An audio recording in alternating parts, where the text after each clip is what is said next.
오늘이 성탄절입니다. 성탄절에 나오신 여러분 진심으로 환영합니다. 성탄절은 첫 번째가 영광스러운 사건입니다. 왜냐하면 우리 가운데 오신 예수 그리스도가 하나님께 영광이 되기 때문입니다. 두 번째로는 이 성탄은 하나님께서 사람들을 기뻐하신 그런 말입니다. 사람들을 기뻐하신다 그러셨어요. 기뻐하는 일이 뭡니까? 하나님이 원수된 사람들과 관계를 새롭게 하셔서 죄인들을 멀리하지 않으신다라고 하는 뜻입니다. 세 번째는 성탄은 세상의 평화를 말하는 것입니다. 성탄은 사람 사는 세상의 평화의 소식이 바로 성탄입니다. 구약 성경에 등장하는 믿음의 조상 아브라함을 한번 생각해 보겠습니다. 75세 하나님의 부르심을 받았습니다. 우리 대한 예수교 장로회 통합 측은 어떤 사람이든 70세가 되면 목사든 장로든 은퇴를 해야 됩니다. 아브라함은 75세 부름을 받았습니다.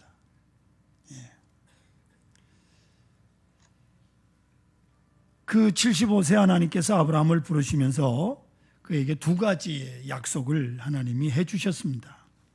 첫째는 그에게 아들을 주시겠다라고 하는 약속. 그 아들을 통해서 계계성성 번창하며 큰 나라를 이룰 것이다 라고 하는 약속. 두 번째는 땅을 주시겠다 하는 것입니다. 땅의 기업을 주시겠다 말씀하십니다. 아들을 주시겠다라고 하는 것은 여러분 시간적인 축복이고요. 땅을 주시겠다라고 하는 것은 공간적인 축복입니다. 그리고 이 약속은 미래적입니다. 당장 이루어진 것이 아니고 앞으로 다가올 것입니다. 이 약속을 믿고 아브라함이 고향을 떠납니다. 75세에 떠납니다. 그래서 어렵게 아브라함이 얻은 땅에 가서 사는데 그 땅에 흉년이 듭니다. 결국 그 땅을 끝까지 지키지 못하고 애굽으로 식량을 구하러 가는 실수를 아브라함이 범합니다. 또 한 가지는 자식을 주신다고 말씀하셨는데 10년을 기다려도 자식이 태어나질 않습니다. 나이가 늙어가는 시간이라 초조합니다. 편법을 써서 이스마엘이라고 하는 서자를 얻게 되었지만 하나님께서는 이것을 책망하십니다. 어느덧 25년의 시간이 흘렀습니다. 아브라함이 100세가 됐습니다. 자, 이 기가 막힌 나이에 하나님께서 아브라함에게 말씀하시기를 내년에 아들을 낳으리라 하십니다. 어떻습니까? 100세 내년에 아들을 낳겠다. 자, 이렇게 하나님께서 말씀하실 때 아브라함이 75세에 하나님의 말씀을 듣고 고향을 떠날 정도의 믿음을 가진 사람이라면 오 하나님 할렐루야 아멘 하는 정도의 신앙의 사람이 되어야 되는 아니겠습니까? 그러나 아브라함을 보십시오. 사람의 상식으로야 자식을 보기에는 자신의 나이가 과했거든요. 100세입니다. 아내 역시 전적으로 단산한 것도 이미 알고 있는 주지의 사실이잖아요.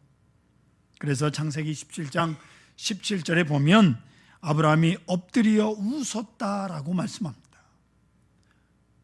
그리고 대놓고 웃은 건 아니고 그래도 엎드려서 웃었다. 이렇게 성경이 말씀합니다. 좋아서 웃은 게 아닙니다.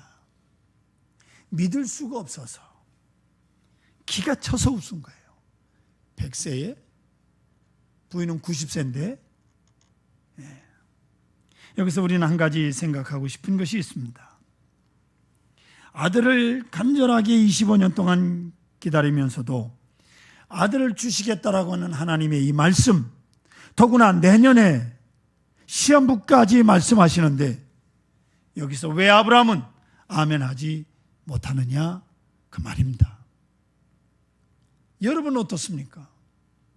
이런 상황 속에서 아멘으로 확실히 여러분 신앙을 고백하실 수 있습니까? 여기 아브라함의 그 나약함과 부족함을 하나님이 다 이해하셨습니다. 그리고 내가 웃었느니라 말씀합니다. 그리고 계속해서 아들을 낳을 것이라고 말씀을 합니다. 참 좋으신 하나님, 참 고마우신 하나님이십니다. 그 약속의 성취를 전적으로 믿고 받아들이지 못하는 아브라함의 그 허물을 하나님이 다 덮으셨어요. 우리의 허물을 다 덮으신 줄로 믿습니다. 하나님 우리의 허물을 다 아시지만 이 아브라함의 허물을 덮으시듯 우리의 허물을 덮으시는 분, 여기서 우리는 생각을 하셔야 합니다. 우리에게는 항상 소원도 있고 기대도 있습니다. 대망이 있습니다. 그러나 이 약속이 현실적으로 나타나는 데에는 대해서는 우리 믿음이 없어요. 구체화하고 역사적 사건으로 나타난다고 할 때 이것을 받아들이지 못하는 나약함이 저와 여러분에게 있다, 그 말입니다.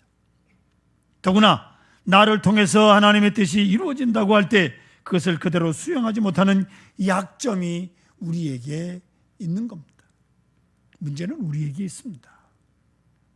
문제는 내게 있습니다. 데이비드 리버만이라고 하는 사람이 쓴 아주 재미있는 책이 한 권 있습니다. 나에게 분명 문제가 있다. 제목이 그거예요.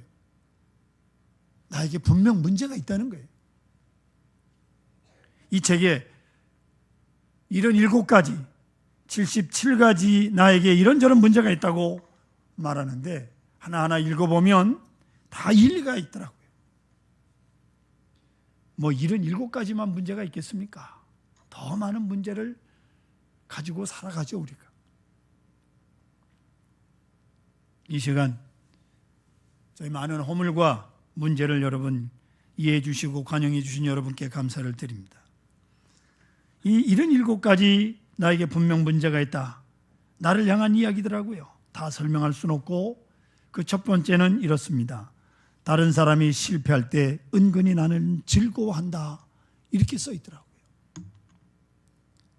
사촌이 밭을 사면 배가 아프다, 이미 우리 다 옛날 어른들이 이미 한 얘기를 이 사람이 하고 있는 거예요. 그렇습니까? 안 그렇습니까? 여러분, 다른 사람 잘 되는 것 정말 환영하고 박수치고 좋아하십니까? 이런 문제가 분명히 있습니다. 8번째 보니까 사소한 문제를 결정하는데도 시간이 오래 걸린다. 자신의 선택에 자신감이 없어요, 사람들이. 자꾸 미루어. 그런데 여러분, 분명한 사실은 비록 잘못된 결정을 내는 편이 아무런 결정을 내리지 못하는 것보다 낫다는 거예요. 결정을 해서 갔는데 잘못됐더라도 일단 결정을 하십시오.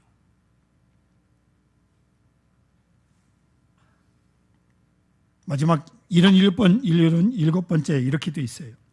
내가 틀렸다는 것을 뻔히 알면서도 그 주장을 바꾸지 않는다 하는 것입니다. 잘못된 줄 알아요. 이러면 안 되는 줄 압니다. 그러면 생각을 고쳐야 되는데 생각을 고치려고 하지 않는 문제를 가지고 있다, 그 말입니다. 익숙한 것에 매여서 우리의 생각을 돌이키려고 하지 않습니다.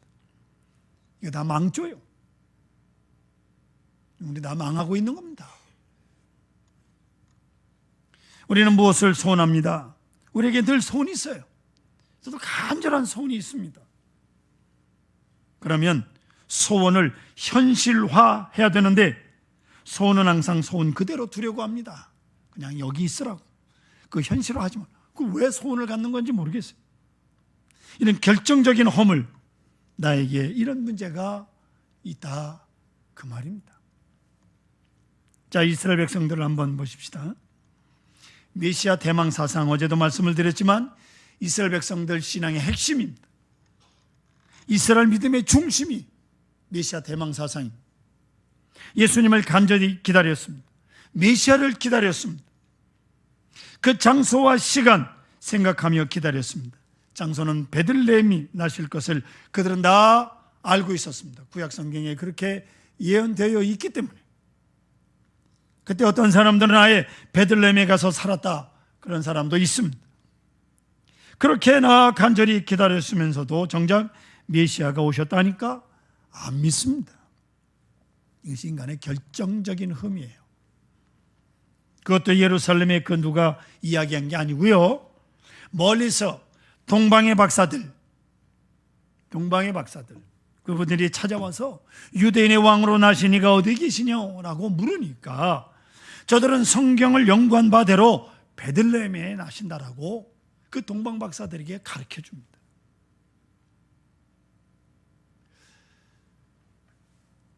그렇게 대답해서 동방 박사들이 베들레헴으로 가게 되는데 그 다음 이야기가 여러분 너무 궁금하지 않습니까? 마태복음 2장 2절로 3절에 보면 온 예루살렘이 듣고 소동한지라 이렇게 돼 있어요. 이 동방의 박사들이 유대인의 왕이 어디서 났느냐라고 이 물음, 왕이 나셨다는 소리를 듣고 온 예루살렘이 듣고 소동했다. 메시아가 나셨다는데 소동했다고 말씀하고 그 다음에 한 절이 빠졌습니다. 어떤 말씀이냐? 소동하고 수많은 백성들이 예루살렘, 베들레헴으로 갔다. 이렇게 기록되어 있어야 되는데 참 답답하기 그지없어요. 왜 그 말씀이 없는지. 없어요. 그냥 소동했다 이러고 끝나요. 소동하기만 했지 베들레헴으로 간 사람은 하나도 없는 거예요. 동방 박사들만 간 거예요. 엉뚱하게도 헤롯 왕은 메시아가 나셨다는 말을 듣고 당장 그를 찾아 죽일 생각만 하고 2살 이하의 남자아이들만 죽는 엄청난 비극이 생겨났습니다. 또한 예수님께서 오셔서 역사하실 때를 보면 모두가 예수님을 메시아로 보고 있는데 당시 종교 지도자들, 제사장, 서기관, 바리새인들은 끝내 예수님을 영접하지 못했습니다. 왜요? 현지에 안주하려고 했기 때문입니다. 오늘 이 시대에 우리에게 예수님이 오신다면 교인들은 다 믿는데 목사, 장로들이 안 믿고 있는 거예요. 목사, 장로들이 안 믿고 있는 거나 마찬가지예요. 기득권을 양보하고 싶지 않아서입니다. 오늘 내가 가지고 있는 생각을 고치고 싶지 않은 거예요. 이 엄청난 실수를, 엄청난 죄악을 종교 지도자들이 짓고 있는 겁니다. 메시아를 기다렸으면서도 오신 메시아를 영접하고 싶지 않은 겁니다. 이것이 모순이요. 오늘날 이 시대의 모순입니다. 신학적으로 설명하면 약속이 있고 성취가 있습니다. 그런데 사람들은 약속은 약속 그대로 둔 채 소망하고 싶어합니다. 성취를 믿지 않아요. 여기에 문제가 있는 거예요. 여러분 잘 기억하십시오. 하나님의 약속은 반드시 성취되어야 합니다. 아멘.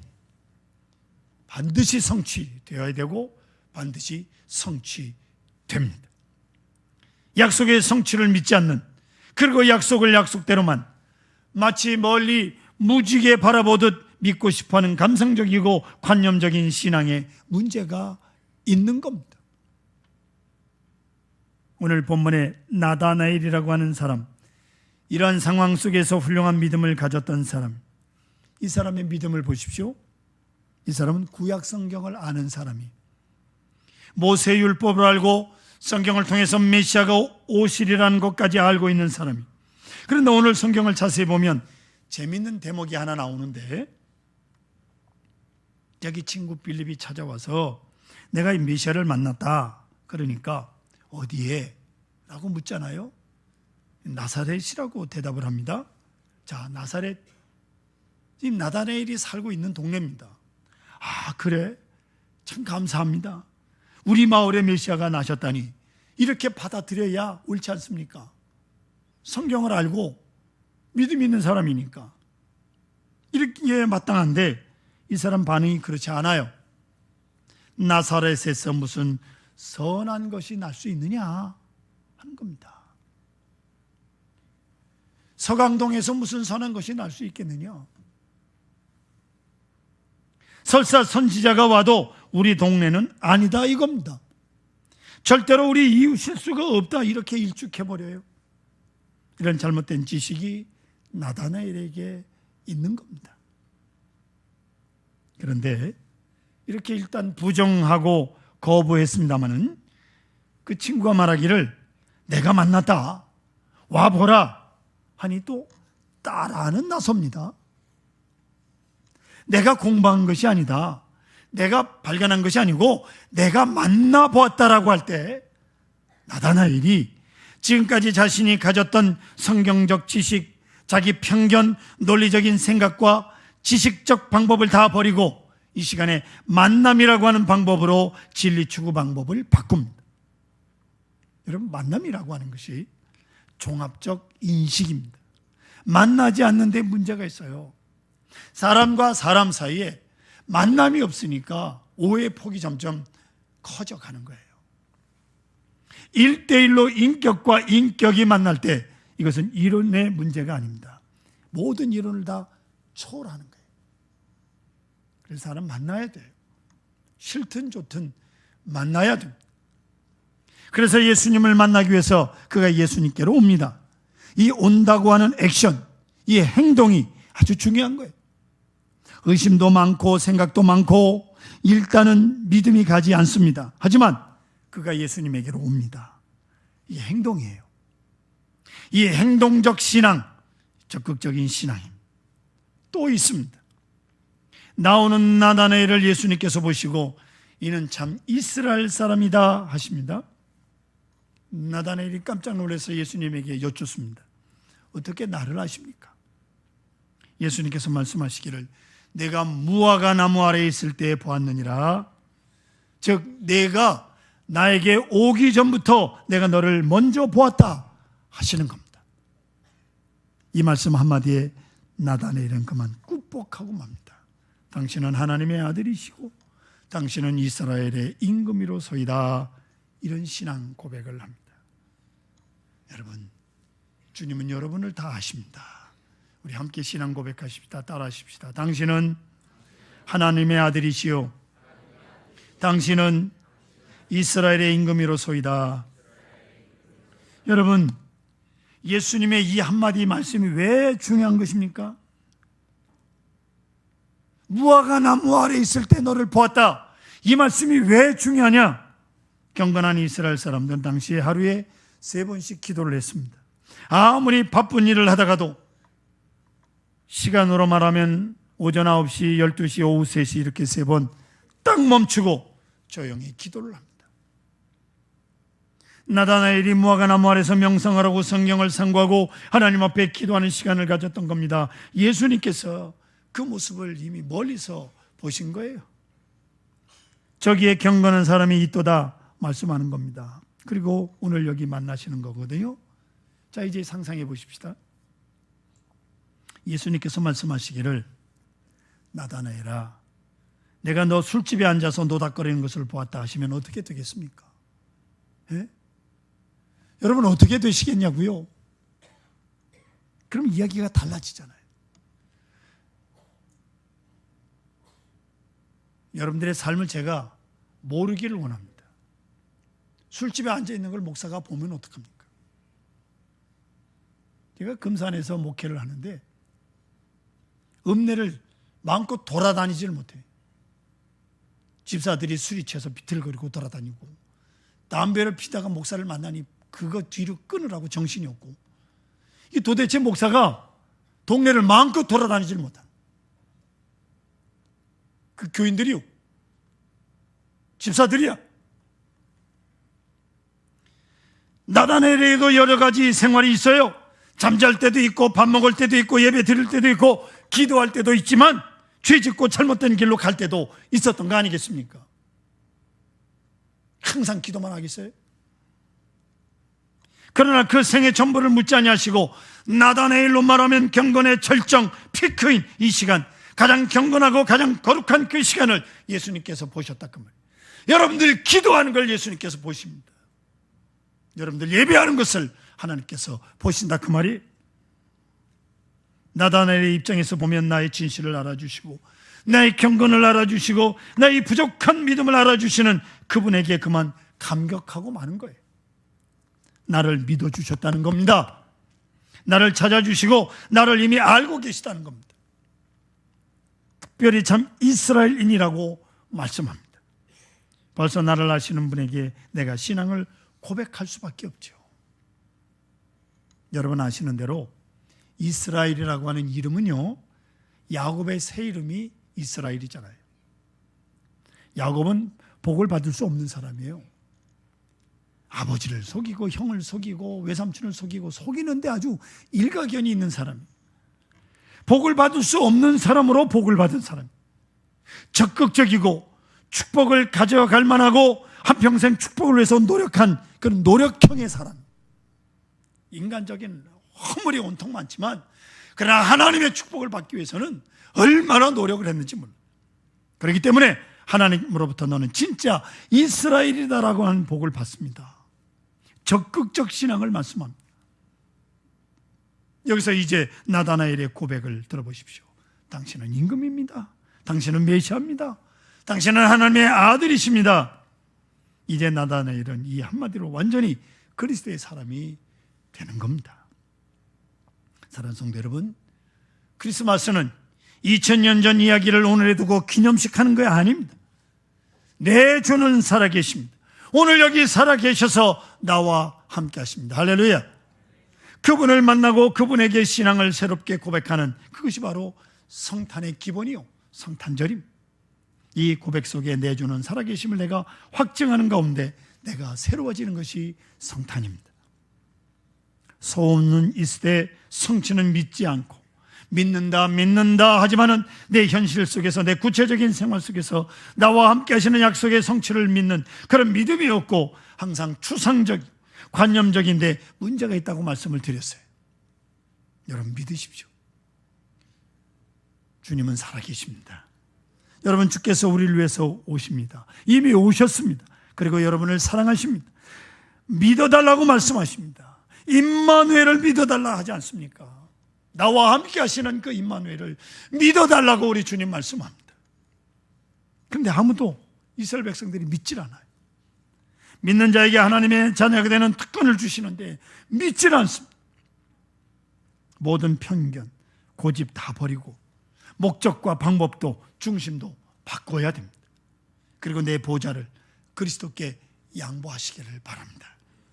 그분을 주로, 그분을 왕으로 모시고 살아계신 그리스도를 믿게 될 때 하나님의 자녀된 특권을 누리게 되는 것입니다.